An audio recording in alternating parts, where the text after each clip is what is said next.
Bonjour à tous, aujourd'hui je souhaite vous présenter Dernière Heure, Horreur à Arkham. Il s'agit d'un jeu de plateau coopératif dans lequel 1 à 4 investigateurs luttent désespérément contre une horde de monstres et tentent d'annuler l'invocation d'un grand ancien cataclysmique. Pour inverser le cours du rituel, ils devront collecter les composantes adéquates en étudiant les indices que les infâmes cultistes ont laissés derrière eux. Dernière Heure étant entièrement coopératif, les joueurs travaillent main dans la main au sein d'une équipe et gagnent ou perdent la partie ensemble. Alors nous avons ici donc le plateau, le site du rituel donc correspondant à cette carte, donc qui est désigné avec ce petit bitonio.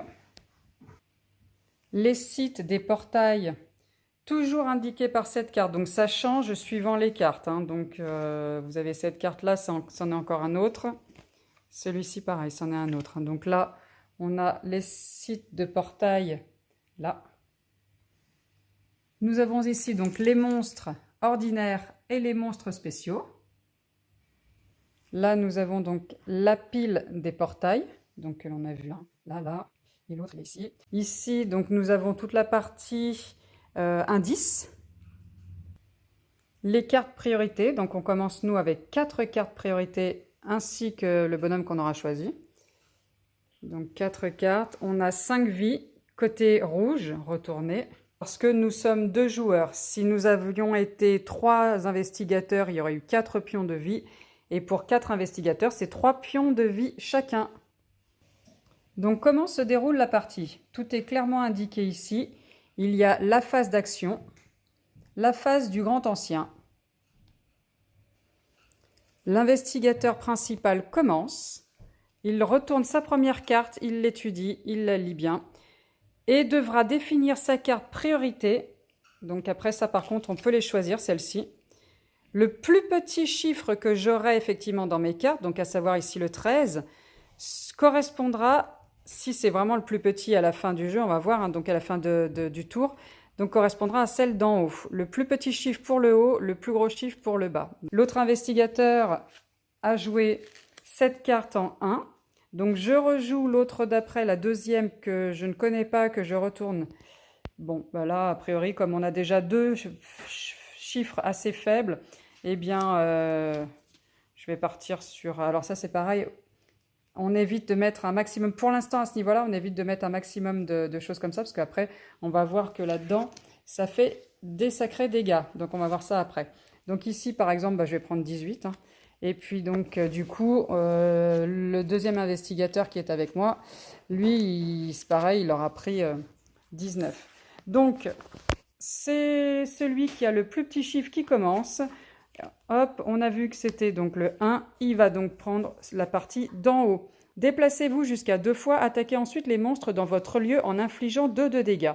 Si vous attaquez au moins un monstre, donc avec la partie... Alors, le petit truc qu'on voit là, ici, là, c'est il casse, il inflige des dégâts. Donc, lui, on lui inflige 3 à la place. Donc, il est là, lui. Donc, il peut se déplacer jusqu'à 2 fois. Mais il souhaite se déplacer. Donc, c'est que par des allées qu'on peut se déplacer. Donc là, comme il est dans cette partie-là, il était ici. Donc, comme il est dans cette partie-là, il peut se déplacer là.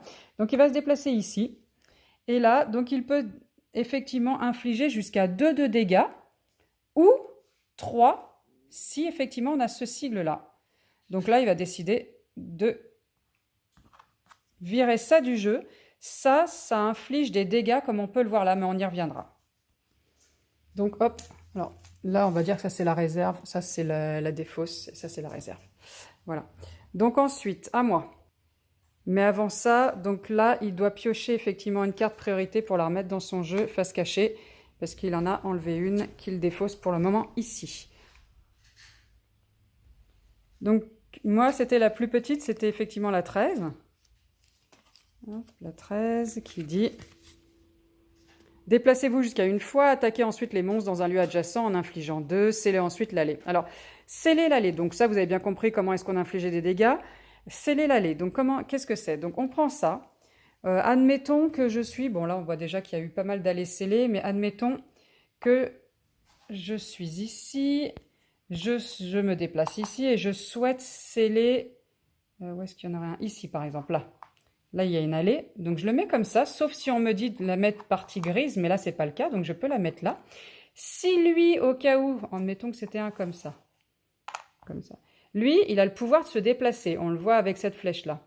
Il a le pouvoir de se déplacer ici, parce qu'effectivement, on voit que dans l'allée, la flèche bleue va de ce côté-là. Eh bien, hop, s'il devait se déplacer parce qu'une carte désignait effectivement cette action-là, se déplacer pour le monstre, eh bien là, il se casse le nez sur la barrière, il est renvoyé à la défausse, et cette barrière a été endommagée, donc elle est retournée. C'est-à-dire qu'il y aura seulement un autre monstre après, admettons qu'il y ait un deuxième. Lui, il se serait cassé le nez aussi, puisque c'est toujours une barrière, défausse, et là, par contre, il n'y avait plus de barrière existante. Donc ça, c'est la barrière. À mon tour, je pioche une carte priorité, puisque j'en ai utilisé une à ce tour-là, et on continue à lire. Maintenant, effectivement, on voit qu'il n'y avait que des grandes, puisque les deux plus petites ont déjà été prises pour le haut. Donc maintenant, on ne va lire que le bas. On commence par le 18. On lit le bas et le bas. Donc endommagez une fois votre lieu et chaque lieu adjacent. Donc endommager, c'est-à-dire, je suis ici, j'endommage ça, c'est-à-dire que lorsqu'un monstre va vouloir s'établir ici, il ne pourra pas, il devra bouger sur d'autres sites. Donc j'endommage ici, le lieu adjacent ici, il y a un lieu adjacent là, j'endommage également. Et il y a un lieu adjacent ici, voilà. Donc là, j'ai endommagé tous les lieux adjacents, plus le site où j'étais. L'autre investigateur, hop, là, moi, je pioche une carte. Donc ça, c'est celle qui était terminée. L'autre investigateur, lui, peut se déplacer jusqu'à une fois et enquêter. Donc, que veut dire enquêter? Donc là, il se déplace, donc toujours par une allée. Il va ici, puisqu'il était là.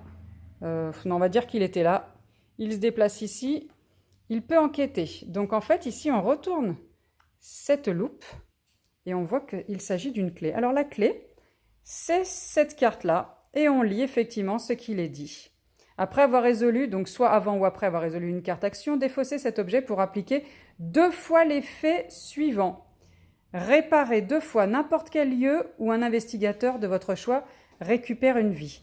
Donc si effectivement, il avait perdu des vies, donc soit il peut en récupérer une, comme ça. Donc perdre une vie, c'est la mettre côté grille. Donc soit il récupère sa vie, ou alors bon, il se dit bon, j'en ai encore 3, je préfère réparer des lieux parce que là ça devient critique. Et donc il répare le lieu en enlevant tout simplement le dégât. Donc on peut la faire valoir maintenant ou après. Et une fois effectivement que ça c'est fait, on lit ce qui reste en dessous. Donc pour finir, activer les monstres de la zone verte. Donc la zone verte, ça part de la zone du site 1, 2, 3, 4, 5. Comment ça se passe? Donc ici, on voit effectivement, là, on a un dégât. Donc lui, il endommage cette partie-là. Donc on met, hop, là, c'est cassé. Donc, mais lui, du coup, il existe toujours. Donc il va devoir bouger. On voit qu'il faut aller dans le sens toujours bleu, bleu.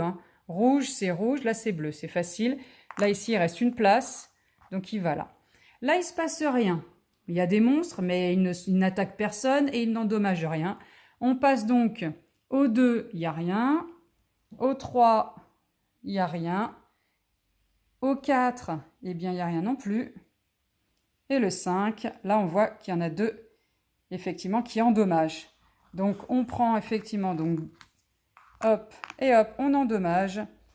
Et ceux-là, donc, ils devront bouger. Donc, ils sont ici, ils suivent les flèches. Il y en a un qui peut aller là. Et l'autre qui pourra aller là. Voilà, c'est tout simple, mais ça ne s'arrête pas là. Donc nous avons vu effectivement ces cartes priorité, nous avons des chiffres, donc qui définit la priorité au niveau des cartes là. Et nous avons également donc des petits icônes comme ça avec des yeux. Et là, nous, on a joué lors de cette partie, de cette première manche, ces cartes-là, et on a 3 yeux. Les 3 yeux qui sont là, eh bien, sont donc à repérer ici sur la carte que l'on a choisi en début de partie. Donc séisme, endommager une fois chaque lieu dont le numéro correspond à celui des cartes priorité défaussées pendant cette étape. Donc on va endommager les lieux 1 et 13 puisque les lieux 18, 19 n'existent pas ici. Donc endommager, c'est effectivement mettre des... donc 1 et 13, donc le 1 il est ici, et bien on endommage là 1.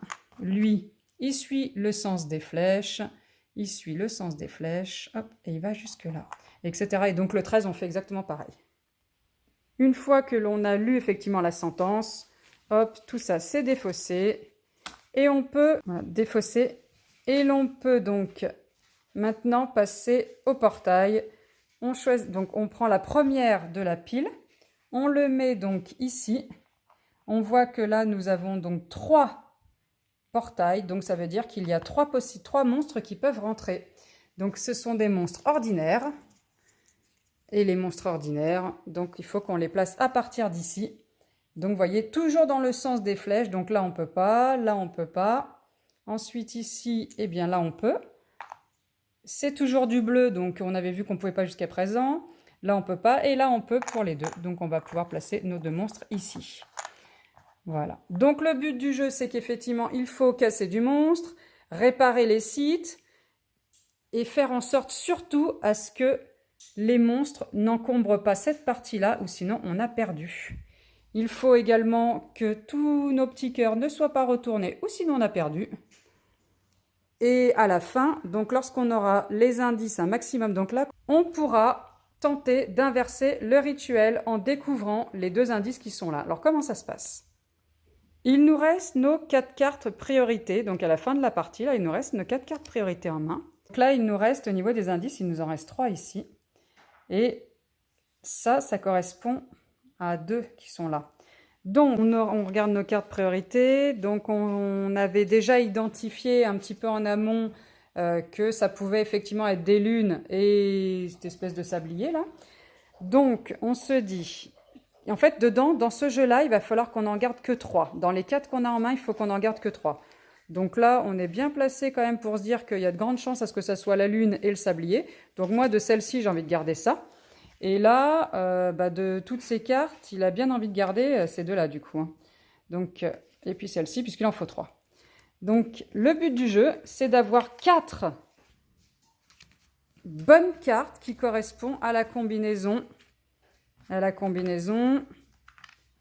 Eh ben, sablier et lune. Donc, on est justement à 1, 2, 3, 4, 5. On est tout bon. On a donc inversé le rituel et on a donc gagné la partie.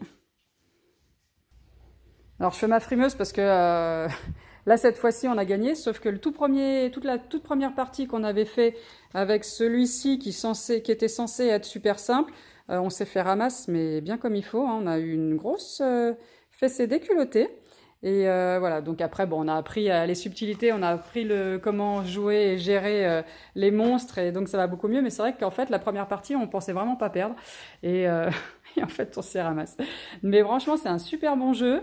Donc tous les personnages ont des cartes et des choses à faire complètement différentes des uns des autres. C'est très sympa.